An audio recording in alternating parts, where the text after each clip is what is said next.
Back at the apartment, Mia stares out the window at the construction, the sounds of machinery, a stark contrast to the natural beauty of the lake from her childhood.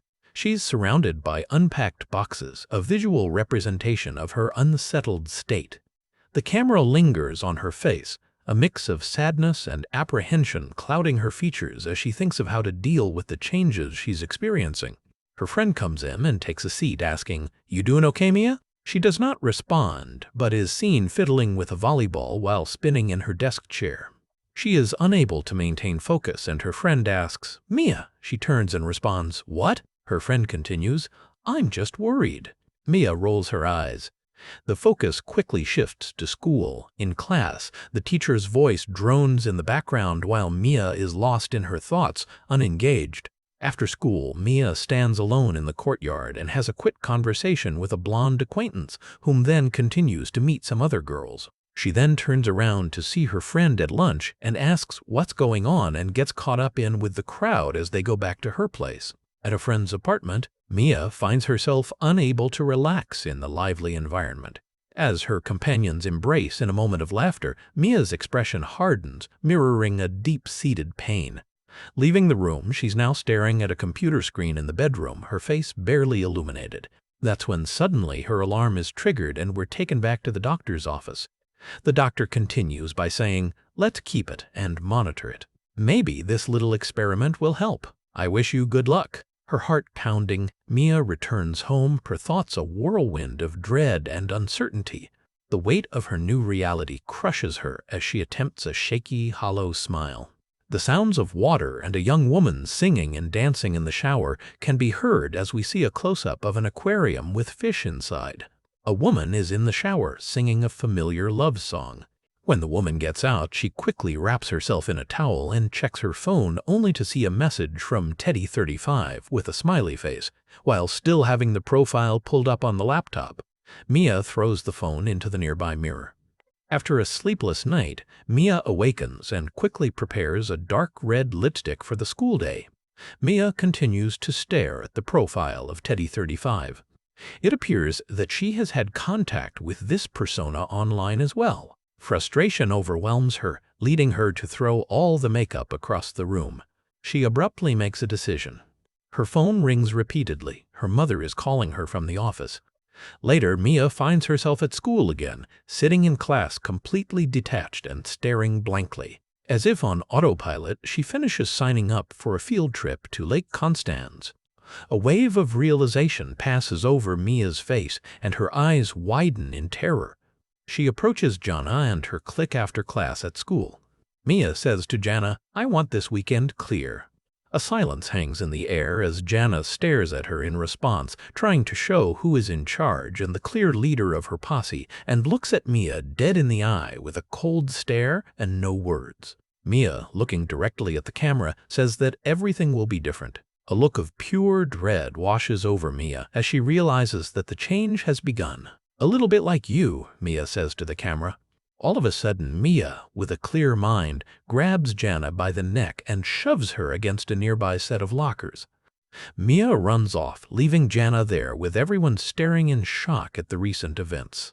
An ominous darkness closes in over the scene as Mia's face shows a brief glimpse of a sly, conniving smile.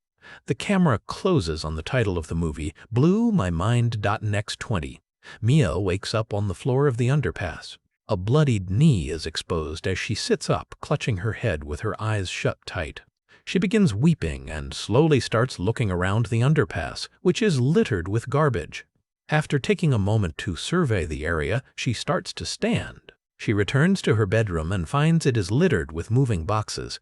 Inside one, she finds an old picture album that reminds her of happy moments from her childhood. She sits for a while looking at the pictures before slamming the album shut and grabbing her black tank top and exiting her room. Mia approaches her mom, who is on the exercise bike, to tell her that she will not be taking her on this field trip. Mia is quick to leave once her mom states that she must go. We then see Mia quickly gather cotton balls and a scalpel to hide inside of her book bag. Mia makes her way over to her computer, where she once again searches, "Are humans becoming fish?" She then finds the profile of Teddy35 and messages him, "When can we get together?" We then jump back to a flashback of Mia being in the mirror only to be awakened by her mom, who is on the exercise bike. Mia leaves school, running in the opposite direction and abandoning Jana. Back in the present, Mia is seen walking alongside Jana and her friends before she veers off and begins walking along the road. Jana and her crew shout at her, and quickly she then gets up and runs towards an underpass. Mia walks up to the street's railing as she looks at the bottom, as if she's thinking about jumping. She looks toward the sky and breathes, as though she has just given in to her destiny. At night, Mia dances at a party with Jana. She looks up at the full moon and starts singing a familiar love song, which is out of sync with the current song playing throughout the party. As the film returns to reality, Mia wakes up in the backseat of a car with Jana smiling at her and with her friends driving the car.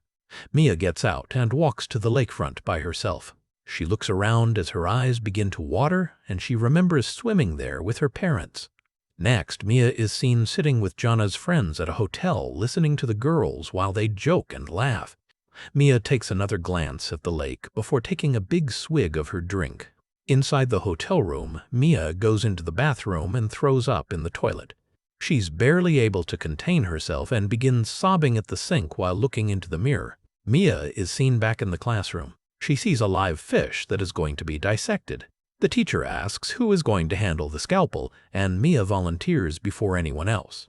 The film fades as she looks into the camera. Mia is going to Lake Constance to meet with some men. Mia meets with the men who want to connect her to what she is becoming. One of the men asks Mia if she is truly ready, as though there is no return. The scientists cut her and inspect the wound quickly. The wound heals itself. The men congratulate her. As they leave, Mia is confronted by Jana, who asks what they did to her. Mia cannot respond. Back home, Mia is with her mom and the live fish. Her mom asks Mia what's wrong, but Mia doesn't answer. She closes the lid on the fish tank. Jana enters Mia's house and runs into Mia's mom, who tells her Mia is in her room. Jana finds Mia sitting with her fish tank. She then tells Mia it is getting weird. Jana wants Mia back, but Mia is quick to push her away. Mia insists that Jana must live a normal life and have kids and do normal things. Mia states that they cannot be friends anymore, and quickly Jana leaves. In her own bathroom, Mia looks in the mirror to see her body transform. She starts to scratch herself again, but cannot stop. After this moment, she falls asleep on the bathroom floor. Mia looks at her phone and goes through multiple articles about fishes.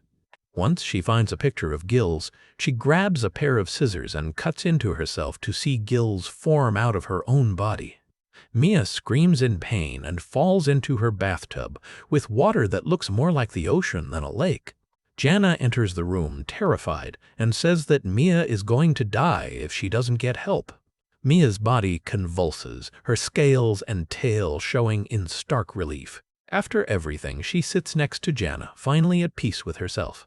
She tells Jana, "Now I know who I am." Mia states that it feels different and says it's like being at home.